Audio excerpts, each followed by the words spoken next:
Good day to all my fellow star citizens out there. This is Yuka with TheLoneGamers.com. Today I'll be bringing you the Star Citizen roadmap for October 30th, 2020. It's been a fairly slow news week for Star Citizen. We had a few early glimpses of the final ship UI iterations and the upcoming power management system for ships during this week's episode of Inside Star Citizen. We also saw a few sneak peeks and teasers for the Intergalactic Aerospace Expo 2950, scheduled for November 20th. Diving right in, the 3.11.x patch, which currently only has the Mercury Star Runner as a card, jumped by 7%, bringing it to 100% complete. The Mercury Star Runner is in polishing this week. The 3.11.1 Evocati patches have rolled out, although leaks have shown that there's no MSR in it and that the patch's content is primarily for testing the Intergalactic Aerospace Expo. Rolling on over to 3.12.0, which is the last quarterly patch for the year, we have 8 new cards added this week. The first new card is the AI Intercepting Torpedoes. This is something we saw during the September monthly update. We witnessed a video of a javelin intercepting multiple torpedoes using small ballistic turrets. The next card is AI Fire Mode Usage and Targeting. This card represents the ability for, once again, ship AI to determine target priorities for each turret based on each particular turret's effectiveness against targets. This also includes decisions based on the target's status. So if a target has full shields, the ship AI will prefer to use energy weapons to drop the shields first before switching to ballistics to maximize the damage potential. AI Accuracy Convergence is another new card this week. It represents the ship and turret AI accuracy changing to a convergence-based system, which will make for more believable accuracy. Capital Ship Combat Behavior is a new card this week, and it's also 100% complete. This card represents an ability for the AI to use capital ships.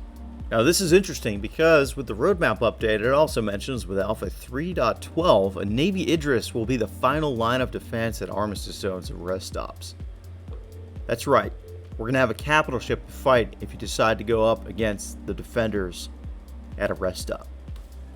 Sadly, Law System V2 Surrender was removed from the 3.12 roadmap. The removal cites that it needs more work on visual and audio feedback that won't be completed by branch day. The Mining Ui Refactor is also a new card. It comes to us at 67% complete. It sits at 4 of 6 tasks completed. This card is a refactor of the mining UI to make it more effective at displaying information and more information than current mining UI is able to. We got a sneak peek at it during this week's Inside Star Citizen. Countermeasures version 1.1 is a new card and it comes to us 100% complete. This is an adjustment to missile countermeasure gameplay. There will be more of an importance on how many countermeasures are deployed. Players will have the ability to choose how many countermeasures are fired with each burst. Different missiles will have varying degrees of resiliency to countermeasures. Torpedo Attack, Counterbalance, and Behavior is also a new card, and it comes to us 100% complete. This is a rebalance of size 9 torpedoes. They will be more lethal, but slower. Capital Ships, Torpedoes, and Turrets, Visual Effects, and Sound Effects Improvements is a new card, which also comes at 100% complete. This card represents a series of improvements to turret firing, missile trails, torpedo visual and sound effects, and general improvements to basically enhance the look and feel of combat against and the destruction of capital ships.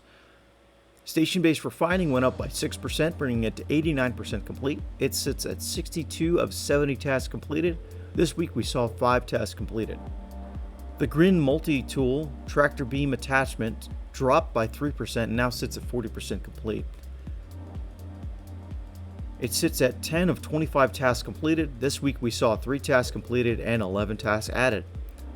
Elevator panel updates went up by 28% and now sits at 57% complete.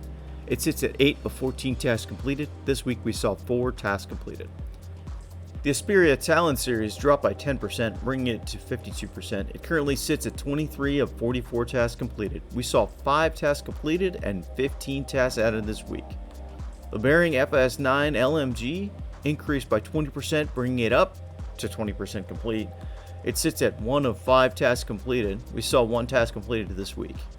The Gemini AO3 sniper rifle increased by 33% this week, bringing it to 33% complete. It sits at 2 of 6 tasks completed. This week we saw 2 tasks completed. That wraps it up for this week. Thanks for watching. Continue to push the envelope, Star Citizens, and I'll see you in the verse. If you've enjoyed this video and found it useful, be sure to check out thelonegamers.com for other great Star Citizen content and summaries. And subscribe to our channel and give this video a thumbs up.